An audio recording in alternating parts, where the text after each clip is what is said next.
do the best that I can. But basically with tangential lighting, if this was functional, there we are, that you're just getting down and looking for any pulsations. A patient that is slender, you may be able to see their abdominal pulsations a little bit, and that's a completely normal finding. You're looking for pulsatile masses, any abnormal movements that are there. Anybody that ate lunch, you may actually see, if you've got a scaphoid enough abdomen, you actually may see the peristalsis from the food just moving around happen, which is kind of cool. So you just got to pay close attention because it's very subtle when you do see it. But it is something there. So that's what you're looking for there.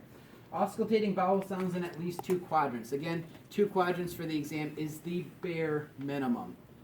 What would I like the bare minimum to be? At least 4. But remembering the abdomen is from the diaphragm all the way down to the symphysis pubis, so everything in between. So that doesn't mean 2 bowel sounds up here and that's it, all right? That you're getting the entire abdomen. When you're auscultating bowel sounds, 15 to 20 seconds in at least 2 of the spots, but preferably the more that you do, the more thorough your exam is. So.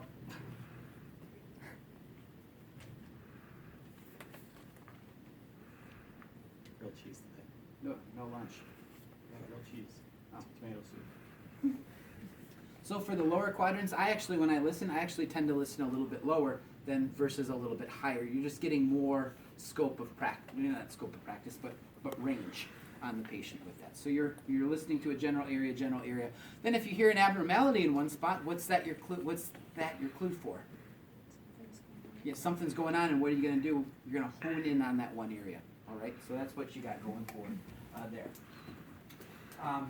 Did you guys auscultate the aorta, renal, iliac arteries, femoral arteries with vasculature? So I'm going to skip over that point today. It is under that heading, but if you guys have already done it, you're good there.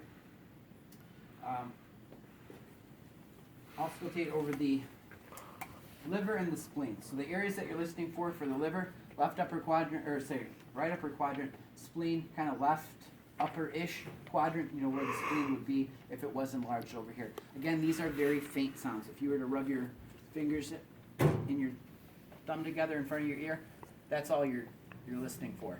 So do that while I'm talking. Are you able to almost even hear that? So really the ambient noise of the room is going to wash out any venous hum there.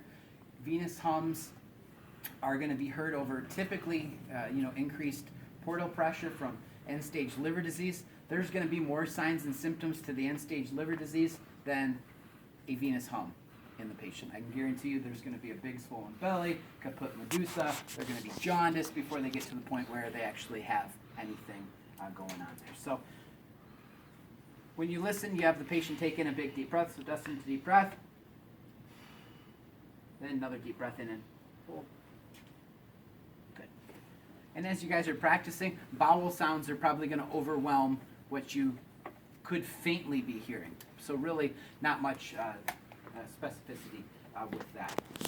All right. Percuss 4 quadrants in the flanks. Simple as just your percussion. And including the flanks. It's going to be easier said than done. Right, we're good. Thanks, baby.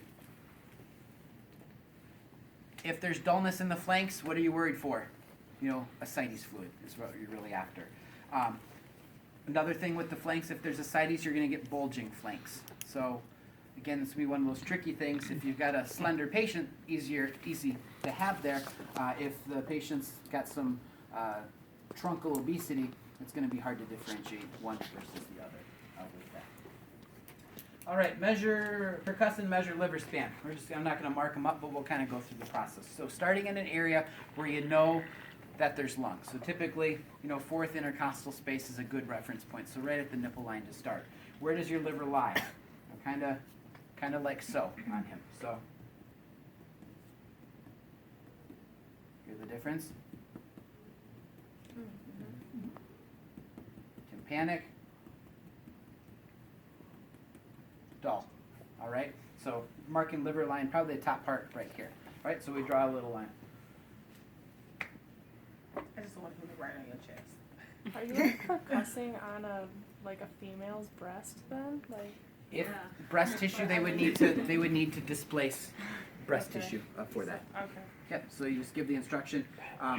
In, especially older females, their breast tissue, when they lay flat, is going to laterally displace for the most part. But if you need to have the patient help you out, by all means, just ask. It would be the same, no different than for checking for PMI. Right. So kind of the same premise Okay. that you're looking for. And really, are you going to be doing this on your average yearly physical exam? Probably not. This is going to be where you're suspecting some sort of liver pathology, and you want to get a rough estimate of what the liver size would be. So, is it included for the stuff for completeness? Absolutely. But are you going to percuss everybody's liver on their yearly physical? No. I start low because that liver could be way down here. I hope not either. So if you're starting up here, you have a good chance that you're right over liver in and of itself right from the get-go. So starting low. Uh-oh. I'm just kidding. Versus nice and hollow versus changed. So that's where I would mark it here. Then you measure that distance. All right? And it should be Should be between 10 and 8 to 12? 8 to 12, 9 to 12, kind of somewhere in that range. Centimeters. Inches would be call this be call this liver excursion. What do we call this liver excursion? all right. What is- Broad space. Left anterior Liver span. axillary, kind of so mid-clavicular line, so left axillary, anterior axillary line, you're talking right here. You're talking about the 6th intercostal space, so kind of right where my finger is, all right? What should this be? This should not be spleen, right? This should be, I should be percussing over what right here? Lung or stomach. Area. So, I think you're gonna make it. Versus if this was, liver, it'd be something little here. So then take a deep breath, and you're gonna percuss the same spot. This should be tympanic, and it is. All right. If this was dull,